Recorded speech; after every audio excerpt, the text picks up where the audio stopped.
Conceitos em ciências.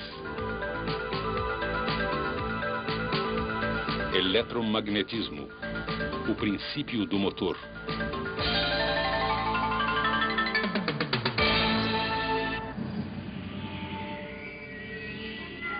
O ano é 2010. E na base lunar Alpha está sendo preparado um embarque de suprimentos para uma colônia em Titã. Os suprimentos foram carregados em uma cápsula especial que está entre um par de trilhos. Um computador liga uma chave e acelera uma cápsula rapidamente ao longo dos trilhos. A força que acelera a cápsula foi observada pela primeira vez pelo físico francês André Ampère em 1820. Ele observou que quando as correntes de dois condutores paralelos eram no mesmo sentido, os condutores se atraíam. Mas quando as correntes eram em sentidos opostos, os condutores se repeliam. Ampère concluiu que os campos magnéticos ao redor dos fios criavam forças de atração e repulsão. A regra da mão esquerda para o condutor prevê o sentido do campo ao redor de cada fio.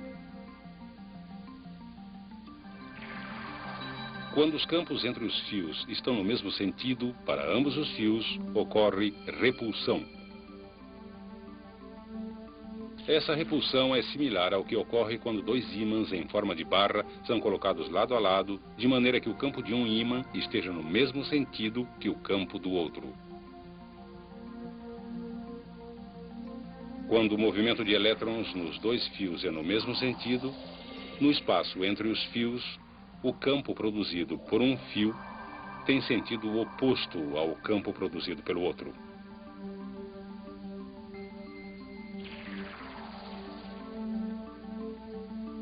O resultado é que os fios se atraem. Novamente, isso é similar a dois ímãs em forma de barra colocados de tal maneira que os campos entre os mesmos tenham sentidos opostos. Esses princípios explicam o mecanismo usado para lançar a cápsula de suprimentos. O lançador, denominado canhão de trilhos, consiste de dois trilhos que podem conduzir valores muito altos de corrente. A própria cápsula de suprimentos também é um bom condutor.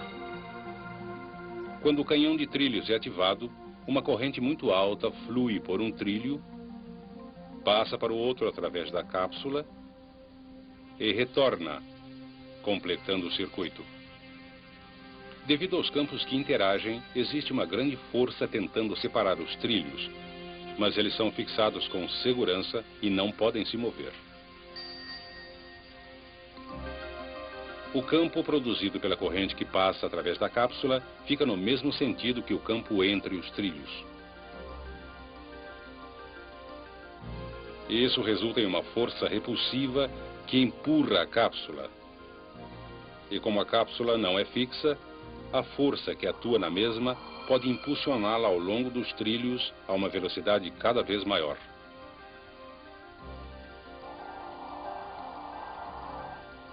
Podemos facilmente determinar o sentido da força em um condutor que conduz corrente colocado em um campo magnético. Se o fluxo dos elétrons for nesse sentido, o campo produzido ao redor do condutor irá interagir com o campo produzido pelos ímãs.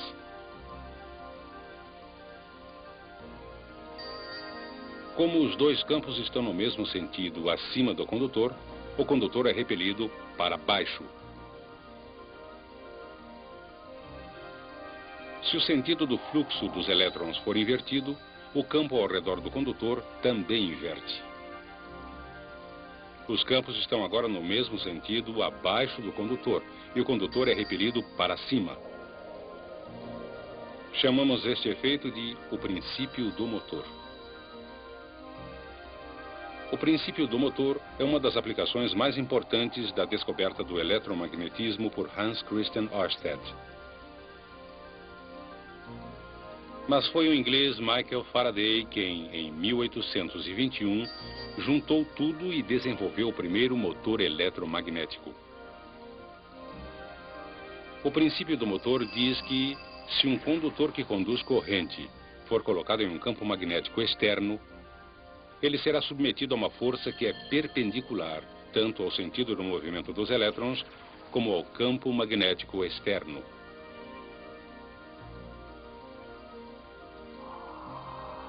Determinamos o sentido da força pela regra da mão esquerda para a força. Isto é, se o polegar apontar no sentido do fluxo dos elétrons e os dedos apontarem no sentido do campo magnético externo, uma seta imaginária saindo da palma da mão indica o sentido da força exercida sobre o condutor. Se a corrente for invertida, o polegar aponta no sentido do fluxo dos elétrons, os dedos apontam no sentido do campo magnético externo e a palma indica o sentido da força exercida no fio. Neste caso, para baixo. O princípio do motor recebeu esse nome porque sua primeira aplicação foi no projeto de motores elétricos. Uma espira de fio levando uma corrente é colocada entre polos magnéticos. Se aplicarmos a regra da mão esquerda para a força, neste lado da espira, de maneira que o polegar indique o sentido do movimento dos elétrons e os dedos indiquem o sentido do campo magnético externo, a força no condutor será para cima, conforme indicado pela palma da mão. Quando a regra da mão esquerda para a força é aplicada ao outro lado, a palma da mão indica uma força para baixo. Essas duas forças farão com que a espira gire ao redor de um eixo, até que a espira esteja vertical. Se ele girar passando a vertical, essas mesmas forças irão interromper a rotação e retornar a espira à posição vertical.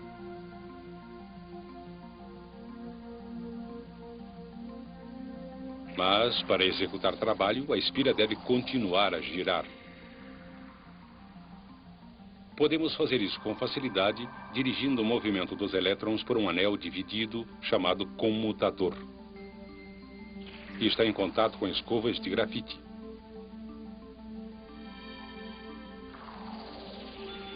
Inicialmente, o movimento de elétrons é no mesmo sentido, como indicado anteriormente, e a espira gira como antes. Mas assim que a espira passa pelo plano vertical, o comutador faz com que o movimento de elétrons se inverta.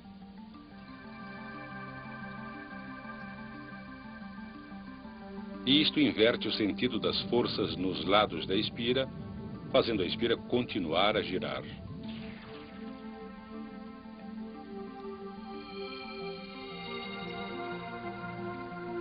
O comutador de anel dividido inverte o movimento de elétrons na espira a cada meia rotação, exatamente no instante em que é necessário manter a espira em rotação.